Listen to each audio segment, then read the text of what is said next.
Sobat Suara Juventini, dimanapun kalian berada. Nah, balik lagi bareng aku Amel dan juga tentunya aku tidak sendirian karena aku sudah ditemani oleh dua narasumber kece kita yaitu ada Mas Suryo dan juga Mas Jeki. Halo semuanya, masih menjadi Juventus ini? Apa udah bosen? Masih dong ya, Mas. Oke, boleh Mas Suryo juga disapa-sapa dulu teman-teman kita. Halo, assalamualaikum warahmatullahi wabarakatuh. Salam sejahtera untuk semuanya. Om Swastiastu, Namo Buddhaya. Salam kebajikan. Masih menjadi seorang Juventini di pinggiran Jakarta alias Depok. Oke, terima kasih Mas Suryo dari Depok dan juga Mas Jeki. Nah, topiknya kita kali ini seru banget karena kita akan membahas tentang situasi Juventus di bawah Igor Tudor. Nah, tapi sebelum aku mulai nih, teman-teman yang misalnya mau, pengen dia jadi narasumber, bisa nggak sih kira-kira? Nah, kita tuh ada yang namanya membership, teman-teman. Nah, nanti kalau misalnya kalian gabung ke membership, selain kalian bisa menjadi salah satu narasumber, kalian juga akan terhubung dengan WA grup Suara Juventini yang pastinya grupnya itu rame banget terus juga update terus nih tentang klub kebanggaan kita yaitu Juventus. Jadi kalian kalau nggak mau ketinggalan berita Juventus langsung aja join ke membership kita. Nah selain itu kita juga ada QR ya, ada Chris nih teman-teman. Kalau misalnya mungkin teman-teman kayak pas nonton nih pengen ngasih semangat gitu biar hostnya makin semangat, biar narasumbernya makin semangat gitu. Dan siapa tahu nih nanti kita bakalan lebih sering nih podcast offline-nya. Kalian bisa memberikan semangat kalian. Oke, kayak gitu ya teman-teman. Terima kasih. Nah, kita langsung aja nih masuk ke materi kita. Nah, Juventus kan kembali menjadi sorotan nih setelah awal periode Igor Tudor yang sempat menjanjikan, kini Bianconeri justru memasuki fase stagnan nih dengan 5 hasil imbang beruntun di semua kompetisi. Nah, masalah utamanya bukan hanya pada hasil nih, tetapi pada identitas permainan dan konsistensi susunan pemain. Kalau kita lihat nih dari beberapa pertandingan terakhir ya, termaksud melawan Parma 2-0, lalu ada melawan Genoa 1-0, melawan Atalanta 1-1, hingga Milan 0-0 dan juga Dortmund 4-4 itu terlihat jelas nih bahwa Tudor ini belum menemukan the winning team ya. Rotasi pemainnya itu cukup ekstrim dan juga minimnya alternatif formasi membuat Juventus nih sepertinya terlihat kehilangan keseimbangan nih antara serangan dan stabilitas. Nah, kalau kita lihat dari data visual nih, dari beberapa laga terakhir, formasi yang digunakan itu kan nyaris selalu 3-4-2-1 ya, namun dengan kombinasi pemain yang terus berubah. Ya, di lini depan Tudor bergantian nih, mencoba Vlahovic, David, hingga Openda, tanpa ada satupun nih yang benar-benar mengunci posisi starter. Lalu untuk di lini tengah ya, ada rotasi antara McKennie, Koopmeiners, Thuram, dan Locatelli yang juga belum memberikan ritme yang konsisten. Ya, bahkan nih Del Piero ya, yang seperti kita tahu legenda klub ya, mengkritik secara terbuka nih bahwa dia bilang tidak ada pemain yang cocok dalam sistem serangan Juve saat ini ya, dan dia menyebutkan bahwa Conceição serta Yildiz itu seharusnya dimainkan dalam sistem yang memberi ruang dan kebebasan lebih untuk eksploitasi kecepatan mereka. Nah, Del Piero ini menilai Juve ini masih terlalu kaku nih, dan permainan mereka itu seperti kehilangan identity flow ya di sepertiga akhir, di mana hal ini memperkuat opini nih bahwa Tudor ini nih sepertinya sedang bereksperimen gitu ya, tapi dengan resiko kehilangan momentum ya serta rasa percaya diri tim nih. Nah, pertanyaannya untuk narasumber nih, sebenarnya apakah langkah Tudor nih yang terus melakukan rotasi gitu ya dan belum menetapkan starting eleven utama bisa dibenarkan secara taktis nih? Apakah ini bagian dari proses gitu ya mencari kombinasi terbaik atau justru ini tanda nih bahwa ia nih sebenarnya belum memahami karakter skuadnya secara penuh gitu ya. Nah, lalu juga kalau kita lihat kan formasi dan line up idealnya seperti apa sih untuk Juventus ya? Apakah Tudor sebaiknya tetap dengan 3-4-2-1 atau harus mulai mencoba alternatif seperti 3-5-2 atau 4-3-3 ya untuk memberikan keseimbangan nih antara build up dan serangan balik. Bagaimana sih memaksimalkan potensi pemain ya seperti Yildiz, Conceição dan Thuram yang performanya ini sering banget nih jadi sorotan positif meski hasilnya ini masih belum stabil. Terima kasih Amel. Sudah cukup lengkap dari pendahuluannya, tapi sebelum gue mau jawab, gue pengen ngasih tahu dulu ke teman-teman, ayo dibantu channel kita. Di situ ada QR-nya, bantu donasi ke QR itu, ya lu bisa scan, nanti lu di situ bisa bersumbangsi supaya channel ini bisa tetap eksis sampai kapan ya, sampai Juventus masih ada ya. Mudah-mudahan Suara Juventus ini akan terus ada. Oke, ya, kita lanjut ke pertanyaan yang tadi Amel katakan bahwa apakah rotasi dan menetapkan starting eleven ini emang bagian dari proses mencari kombinasi terbaik? sebenarnya sah-sah aja sih. Lu mau rotasi, lu mau cari komunikasi terbaik, itu sah-sah aja. Kenapa? Karena memang Tudor adalah eh, pelatih baru Juventus gitu. Cuman pelatih baru di sini nggak baru-baru banget, nggak kayak Allegri, nggak kayak Gasperini, nggak kayak siapa lagi yang baru lagi Pioli, nggak kayak Cifu yang memang benar-benar baru di awal musim mereka memegang timnya. Sedangkan Tudor sudah memegang tim Juventus itu dari caretaker 9 tim terakhir 9 game terakhir di musim lalu. Habis itu lanjut ke Club World Cup, ada turnamen Club World Cup, lanjut ke pramusim, lanjut lagi di musim ini. Artinya sebenarnya kalau mau rotasi harusnya minor-minor aja, bukan hampir-hampir misalkan 30% rotasi atau masih mencari komunikasi terbaik. Kalau masih begitu-begitu terus, gayanya akan begitu terus nanti nih Tudor nih sampai setengah musim bahkan sampai akhir musim. Kenapa? Karena kayak nggak cukup-cukup waktunya antara dari 9 game sisa caretaker musim lalu, Klub World Cup, pramusim, sampai awal musim masih belum-belum cukup juga. Jadi kata gua sih, tetap lo harus ada batasan, tetap lo harus ada finalnya. Oh ini yang terbaik. Karena kalau tidak ada finalnya, ya Tudor akan terus seperti kayak kesenangan aja udah gonta-ganti gini gitu gini gitu gini gitu. Nah, jadi akhirnya kita repot juga mau siapa yang diandalkan gitu loh. Terus apakah formasi ideal menurut menurut Narsum siapa nih untuk bisa memaksimalkan potensi pemain seperti Chico, Thuram, Yildiz? Ya kalau Tudor masih tetap ingin 3 back, ini nggak bisa dirubah ya. Berarti ini pondasi dasar adalah pertahanan. Kalau mau 3 back ya silakan. Gua nggak rubah itu. 3-4. Ya 4 di sini gua rasa Tudor juga kayaknya memang memang udah jadi fundamental juga ya 4 di sini ya. Nah, mungkin yang akan jadi berbeda adalah gua adalah di depannya adalah bukan 3-4-2-1 tapi gue ke 4-3-4-1-2.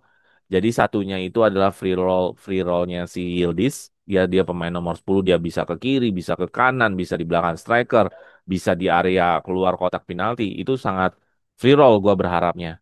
Nah, dua striker di sini, kita kan punya Openda. Gue melihat bahwa Openda itu main sebelum di Juventus di Leipzig itu memang menjadi second striker dan itu sangat kompak banget sama Sesko. Kenapa kita nggak maksimalkan Openda di sana gitu? Gue selalu bilang kita main dua striker karena ada Openda nih yang biasa berdampingan dengan striker utama.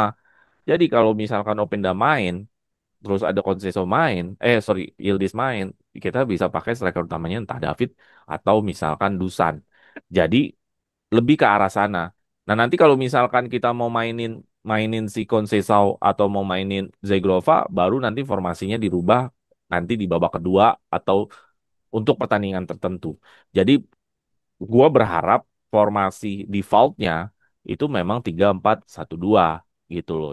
Memang bukan Ciko lagi. Cuman gue berharap ada Openda. Karena Openda ini kan dibeli juga nggak murah, Mel. 40 jutaan euro. Walaupun memang statusnya kita loan dulu ya. Tapi kalau misalkan kita bisa melihat dia secara datanya sebelumnya main di Leipzig dengan bermain dua striker, ini sangat ngebantu sekali sebenarnya kalau misalkan Openda ini kita gunakan sebagai second striker. Karena sejauh ini dengan bermain 3-4-2-1, alhasil fokusnya adalah gimana Yildiz mulu yang bisa penetrasi atau dari sisi kanannya.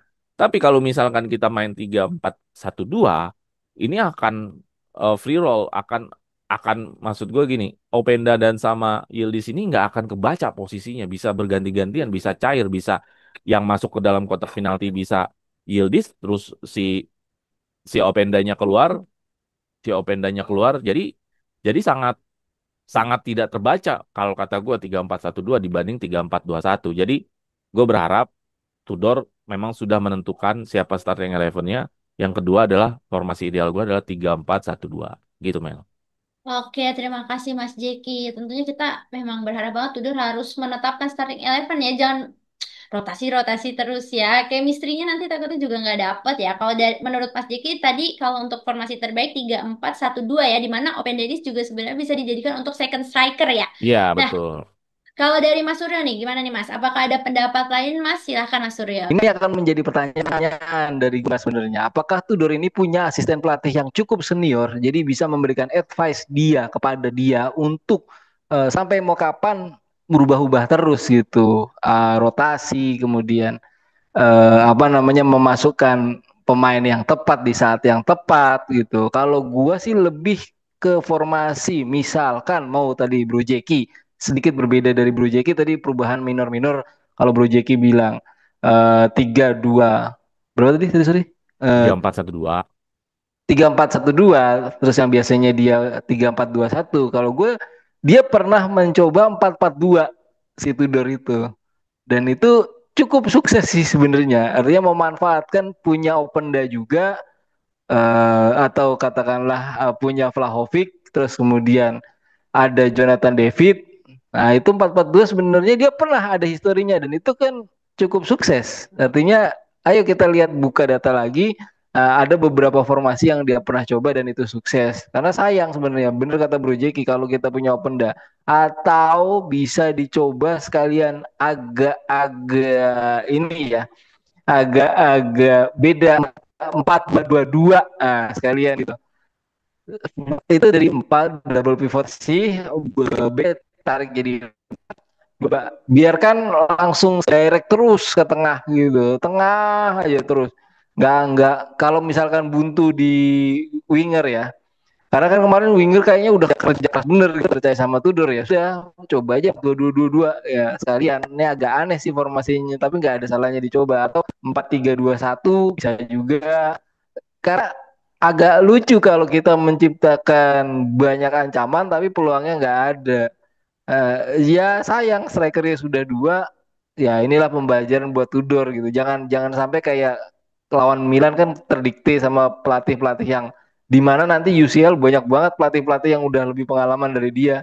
Jangan sampai ke detail lagi harus ada ininya PD-nya di mana sih itunya. Mau kalah mau menang juga harus PD gitu. Karena kan proses pembelajaran belajar dari kalah, belajar dari menang gitu Mbak Amel.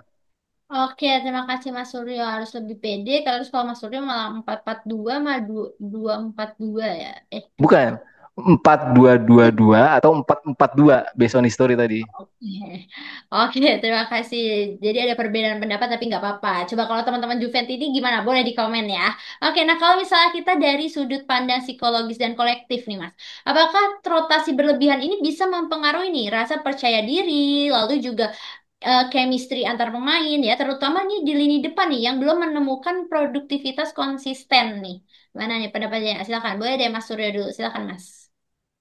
Ya, rotasi. Karena kedalaman squad untuk sektor penyerang sebenarnya nggak dalam-dalam amat sih, tapi ada backup lah istilahnya. Artinya Tudor sebagai pelatih belajar mencari kedalaman yang terbaik untuk timnya. Ketika dia sudah banyak mendapatkan hasil imbang, dia harus memutuskan mana yang pas untuk menang dan mana yang belajar dari kekalahan. Tadi menuju yang saya bangun di itunya, kalau memang si Tudor ini mau belajar dari kekalahan, kan draw itu sebenarnya apa ya? Bisa bikin terlena juga, bisa bikin apa ya dalam tanda kutip sombong juga gitu. Nggak menang tapi nggak kalah. Artinya nggak kiri maupun nggak kanan gitu, saya di tengah-tengah. Itu kan jadi gampang gitu. Ketika ketika seorang Igor Tudor itu harusnya belajar, malah jadi nggak belajar. Ketika rotasi itu bagus dilakukan untuk menciptakan persaingan. Artinya nggak ada monopoli antar pemain. Iya, bener. Artinya nggak ada yang paling merasa dalam tanda kutip jadi pilihan. Iya, bener. Tapi efek sampingnya adalah chemistry-nya terciptanya kapan? Apakah membutuhkan waktu yang lebih lama lagi atau katakanlah membutuhkan formasi yang seperti apa lagi, perubahan-perubahan seperti apa lagi dan itu kan butuh waktu. Sedangkan Juve punya target yang memang ya setidaknya Scudetto karena sudah beberapa musim kita tidak Scudetto seperti itu Mbak Amel. Jadi rotasi memang perlu tapi harus ada batasnya sampai kapan mau dilakukan gitu Mbak Amel. Oke, terima kasih Mas Suryo. Jadi kalau misalnya untuk rotasi boleh, tapi jangan berlebihan ya. Dan juga biar chemistry pemain terbangun. Nah, kalau dari Mas Jeki gimana nih Mas? Silakan Mas Jeki. Ya, thank you Mel. Jadi kalau rotasi itu apakah ngaruh nggak ke mentalitas, ke chemistry ngaruh gitu? Karena chemistry itu kan bisa terbentuk kalau barengan terus. Chemistry itu kan nanti gunanya kalau nanti kita bermain one two misalkan. Kan sering banget tuh kalau di Indonesia tuh komentator salah pengertian. Nah, kenapa bisa ada salah pengertian? Ya karena nggak ada chemistry. Contoh misalkan, suatu saat misalkan Yildiz ingin melakukan one two kepada David. Karena Davidnya juga kadang main, kadang diganti. Atau one two, sorry, sama Openda deh. Openda jarang main kan, cadangan misalkan. Dia one two nih sama Openda. Openda jarang main sama Yildiz. Yildiznya ngasih bola ke Openda. Yildiz masuk ke dalam kotak penalti. Nggak dioper. Padahal maksud Yildiz adalah lu balikin lagi ke gua. Itu bisa terjadi hanya dengan chemistry yang kuat gitu loh. Yang kuat dalam arti kata kemanakah kita bergerak, kemanakah pemain lain bergerak. Itu kadang-kadang kita tanpa harus ngelihat aja kita bisa passing dia gitu. Karena kita tahu dia bakal bergerak ke sana. Karena sudah terbiasa si A ini akan bergerak ke area sana tanpa kita perlu perlu kita teriakin, tanpa perlu kita main mata lagi. Itulah yang namanya chemistry. Jadi kalau jarang main, ya chemistry pasti tidak akan terbentuk. Makanya Del Piero mengatakan kan di wawancaranya Tudor tidak menemukan bagaimana lini serang ini terbentuk gitu loh. Tudor belum ada nih gitu. Jadi wajar sekali. Jadi ya itu tadi chemistry-nya akhirnya nggak terbentuk, nggak akan ada yang namanya trio, nggak akan ada yang namanya duo karena tidak bisa saling melengkapi gitu loh. Jadi nggak nggak akan ada begitulah kalau misalkan rotasinya itu terlalu sering. Padahal sebenarnya rotasi itu adalah bukan dari full rotasi yang benar itu ya menit 80, menit 70. Itu rotasi bukan rotasi itu setiap game ganti orang, setiap game ganti orang. Itu salah ya, setiap game ganti orang. Kecuali memang dia yang main itu memang bukan yang terbaik gitu loh. Dalam arti kata misalkan dia udah dimainin terus nggak bagus-bagus nih. Oke lah. Itu ada alasannya. Tapi kalau misalkan mainnya bagus-bagus aja, kayak misalkan dia mau tetap 3-4-2-1 kan Conceição masih terus bagus. Selama dia sehat dia mainin terus aja. Tapi kan terkadang-kadang waktu lawan Atlanta Conceição-nya nggak main, yang main malah Azik. Kan gitu. Jadi kadang-kadang juga eh, si Tudornya kebawa suasana mungkin. Oh, ini yang lagi bagus ini nih. Ya udah gue mainin yang lagi bagus dulu deh gitu. Padahal sebenarnya nggak gitu gitu loh. Yang benar adalah ya lu mainin full time si winning team tadi. Jadi ngaruh kalau sering-sering terlalu rotasi. Rotasi di sini yang dimaksud adalah benar-benar dari menit menit nol ya, bukan bukan dari menit 60 70 gitu. Kalau rotasi itu menit 70 80 itu benar rotasi seperti itu. Tapi kalau rotasi dari menit nol lu udah ganti orang ya itu nggak akan terbentuk ya chemistry-nya apa. Nanti akan susah menciptakan pola-pola permainan yang sifatnya pasing-pasing kombinasi kayak one two, kayak pergerakan tanpa bola itu pasti akan sulit kalau nggak ada chemistry, sulit sekali gitu. Oke, terima kasih Mas Jeki. Benar sih. Kalau ngomong-ngomong tentang chemistry ya, saya waktu nonton timnas lawan Jepang tuh kayak Jepang ya, chemistry-nya tuh udah bagus banget. Mereka ngopernya nggak ngeliat bola gitu ya. Iya Jadi bener, udah tahu nih, pasti ini bakal ngoper kemana gitu. Benar iya. banget kata Mas Jeki tadi ya. Jadi Makanya nggak ada istilah salah pengertian. Kan, iya, kan kita kan kalau paling sering tuh kalau nonton bola di timnas salah bener. pengertian mulu. Mau Kayaknya nggak pernah ngobrol bang, ke gimana jadi sih? jadi takutnya ada Mungkin miskom ya, mau bikin taktik gitu biar gak kebaca lawan malah kerebut bolanya. Iya, salah sam, pengertian mulu sam- Mel, nggak mau ngomong apa sa- gimana? saking salah pengertian sampai ke pengadilan agama gitu ya. Iya Salah makanya peng makanya jangan kalau nggak ada chemistry gitu tuh salah pengertian tuh kalau kata komentator orang Indonesia. Oke, susah juga ya. Nah, oke, itu tadi kita udah lanjut lagi kita ke materi selanjutnya yaitu tentang Juventus yang kembali dihantam cedera di lini belakang ya.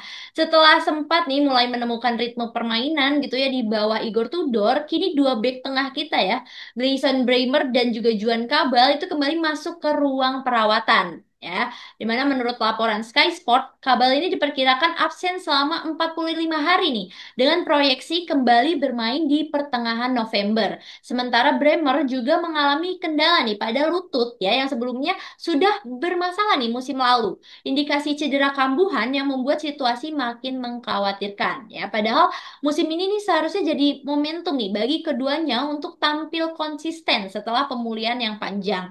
Bremer bahkan digadang-gadang nih bahkan menjadi pilar utama pertahanan Juventus. Apalagi kalau kita lihat profil dan kualitasnya itu kan masih berada di atas rata-rata back ya yang dimiliki tim saat ini.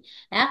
Namun kini Juventus harus kembali memutar otak nih. Tudor kehilangan dua opsi sekaligus dan pertanyaan apakah ini hanya nasib buruk nih atau ada kesalahan dalam manajemen kebugaran pemain. Ya. Oke. Gimana nih Mas? Kalau melihat situasi cedera Kambuan ini nih, apakah Juventus itu mulai harus realistis nih mempertimbangkan gitu ya untuk melepas Bremer di akhir musim jika ada tawaran menarik, apalagi jika masalah fisiknya itu berpotensi mengganggu ketersediaan dalam jangka panjang. Nah, silakan Mas Suryo deh, boleh silakan Mas.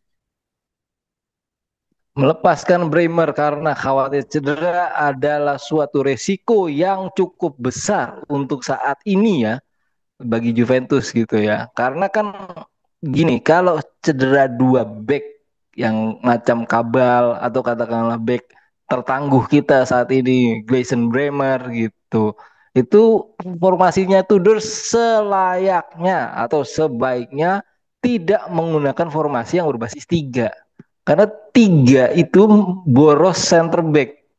Ketika itu berkurang, sebaiknya berubah atau adaptif menjadi 4-3-2-1 atau 4-4-2, di mana yang sudah saya katakan sebelumnya itu ada histori baiknya di 4-4-2. Karena kalau melepas Bremer ya nggak pas sih sebenarnya kalau pas sekarang menurut saya, karena Juve masih butuh Bremer dan kita belum terlalu yakin bahwa cederanya itu akan kambuh lagi dan lagi. Karena kalau ngelihat dari willingness atau eagerness Bremernya sendiri itu sangat tinggi. Artinya dari kemarin sebelum yang cedera sekarang, proses pemulihannya, gimana dia berusaha meningkatkan level of fitnessnya dia, itu dia punya willingness yang cukup tinggi atau punya eagerness untuk bermain kembali, keinginan untuk bermain kembali yang cukup tinggi. Sangat sayang kalau melepas Bremer sekarang. Yang perlu dilakukan adalah adaptif terhadap formasi, berbanding lurus sama ketersediaan pemain yang ada atas faktor cedera yang terjadi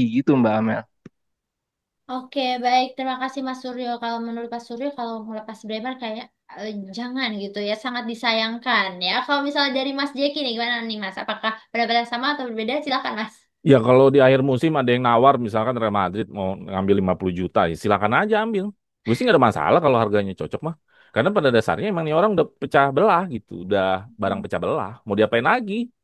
Ya kan? Ujung-ujungnya misalkan gini, kita butuh pemain jago pada saat pertandingan-pertandingan penting. Lepas pertandingan penting aja jadi nggak ada. Ntar lucunya nanti pas lagi lawan Cagliari, Bremer bisa main. Pas lagi lawan Pisa, misalnya bisa main. Pas lagi lawan Real Madrid nggak bisa main ya absen. Misalkan gara-gara cederanya. Sembuh nih, bisa main lagi. Ya percuma gitu loh. Padahal kita butuh pemain jago pada saat pertandingan-pertandingan penting, pertandingan hebat. Kalau misalkan dia nggak ada, ya anggap aja emang udah nggak ada lagi. Berarti nanti dijual di akhir musim. Kalau yang merasa klub-klub lain ngelihat Bremer masih jago, ya alhamdulillah, berarti masih ada harganya. Karena kalau misalkan nggak dijual-jual, nanti musim depan masih begitu lagi, masih begitu, lama-lama kayak milik, nggak bisa dijual gara-gara cedera gitu. Gue sih nggak masalah, Bremer segera dijual kalau memang ada yang minat dengan harga yang cocok.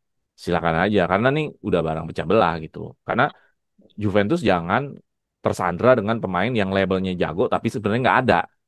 Kalau dulu lu bisa ngekat Dybala gara-gara cedera, kenapa lu nggak bisa ngekat Bremer? Dybala udah ngasih banyak hal, udah bisa ngasih banyak trofi. Tapi yang sama Bremer susah amat gitu loh. Makanya itu yang paling penting sebenarnya di awal musim tuh sebenarnya gue banyak cerita, banyak ngomong, ayo dong lo beli back lagi. Karena gue yakin nggak semua orang dari ACL itu langsung bagus. Ada aja yang masih ke bawah-bawah suasana cedera. Ya salah satunya mungkin Bremer kayak gini. Gitu. Jadi apakah nanti nanti misalkan eh, kita nggak bisa bikin pondasi.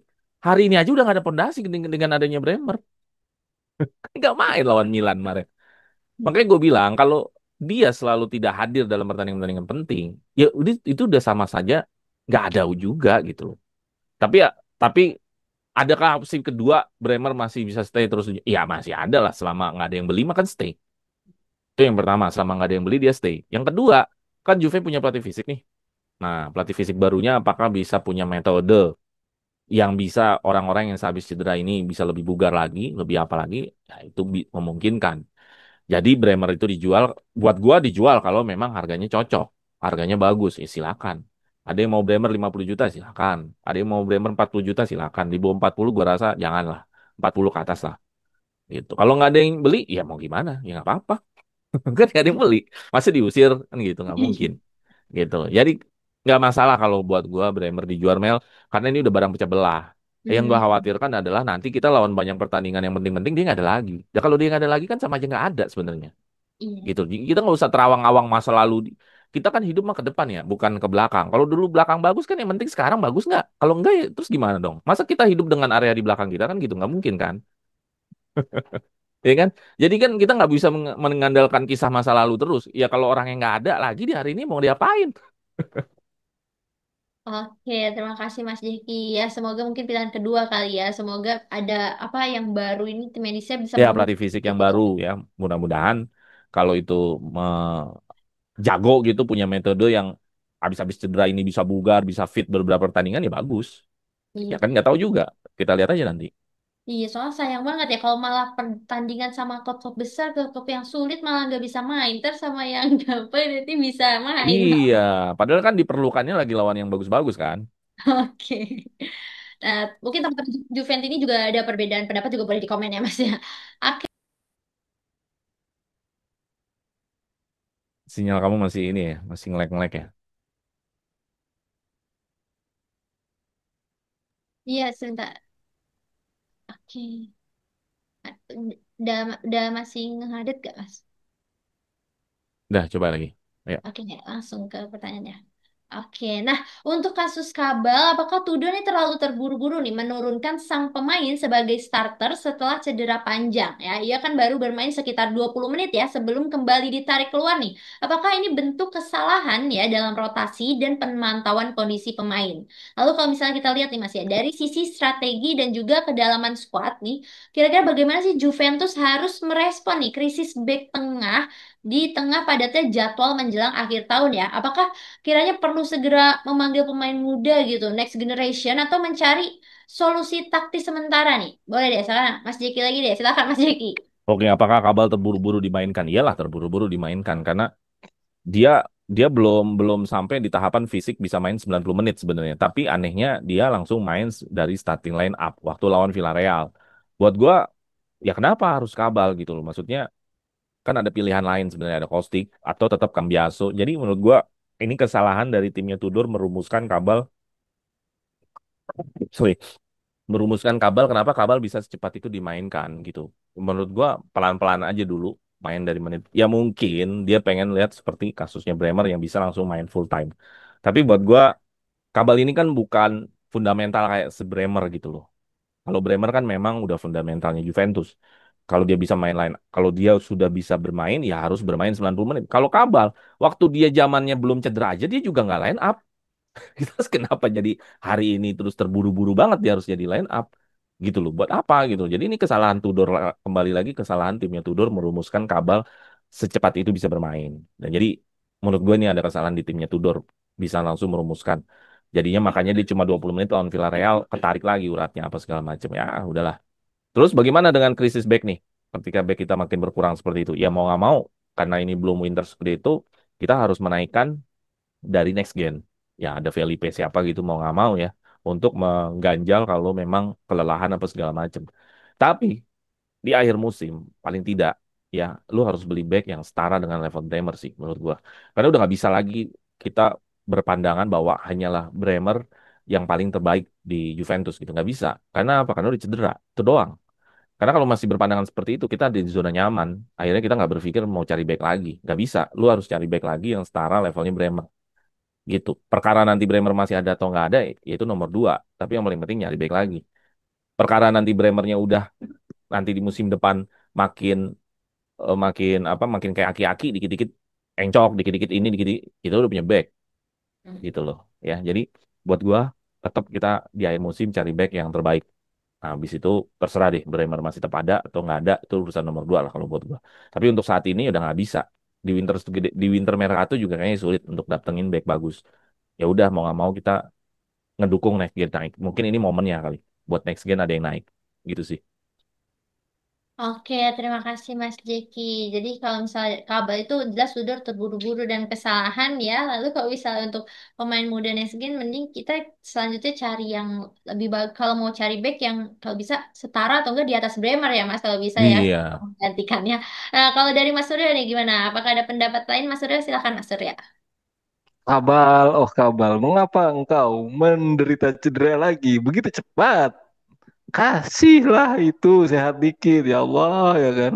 Kalau dibilang itu kedekatan, iya emang kedekatan dan memang benar kata Bro Jeki sebelumnya tidak menjadi tim inti, kemudian sekarang dipaksakan menjadi tim inti dan cedera lagi ya ini ya apa namanya kekurang telitian dari tim kepelatihan Tudor untuk melihat siapa orang yang cocok menjadi langsung apa ya fundamen, jangan terlalu dipaksakan orang yang habis cedera langsung bisa kayak Bremer. Iya benar nggak gitu juga gitu karena sebelumnya juga memang bukan inti dan terbukti bahwa nggak lah 45 hari ya tadi Kak, kalau nggak salah ya. Itu kan cukup lama gitu kan, sebulan lebih, satu setengah bulan. Artinya kalau dalam dalam Giornata misalkan satu minggu satu kali main berarti kan kurang lebih 6 kali Giornata lagi. Nah itu kan sebenarnya wasting, artinya menjadi deadwood atau pemain yang nggak karena kecederaan jadi nggak berguna gitu. Udahlah kalau kayak gitu butuh, kalau tadi Bro Jeki bilang sulit untuk mencari back yang berkualitas di Winter Scudetto, mungkin mencari backnya yang free of contract. Artinya dalam status yang sudah senior cukup baik dan free of contract. Nah, itu yang menjadi PR dari Komoli dan teman-teman mencari yang cukup baik. Kalau untuk ganjelan next gen oke lah. Tapi agak khawatir ya kalau next gen sudah menjadi baik dijual lagi gitu untuk mendapatkan penghasilan baru. Ya memang kan menyimbangkan raca keuangan benar gitu. Tapi ketika bagus dikit jual, nanti nggak ada chemistry lagi gitu. Rotasinya nggak ada, jadi kegamangan draw. Igor tuh draw lagi, masa nggak gitu juga gitu. Jadi kalau bisa cari back yang bagus, syukur-syukur VO contract. Tadi kalau Bro Jeki bilangnya momen daripada next gen, kalau gue sekarang momen daripada cari jarum di atas tumpukan jerami. Nah, ayo bisa nggak timnya Komoli menemukan itu? Kalau next gen kita nanti kecenderungannya jual lagi gitu karena faktor situasi dan kondisi finansial saat ini, Mbak Amel. Oke, terima kasih Mas Suryo. Nah, teman-teman Suara Juventini, itu tadi ya pembahasan kita saat yang aku ambil dan juga narasumber kita Mas Suryo dan Mas Jeki pamit undur diri. Terima kasih teman-teman yang sudah menonton. Jangan lupa untuk like, subscribe, dan share ke teman-teman kalian. Oke, kita tutup dengan Final Fine Forza Forza Juve. Forza Juve. Juve. Luar biasa.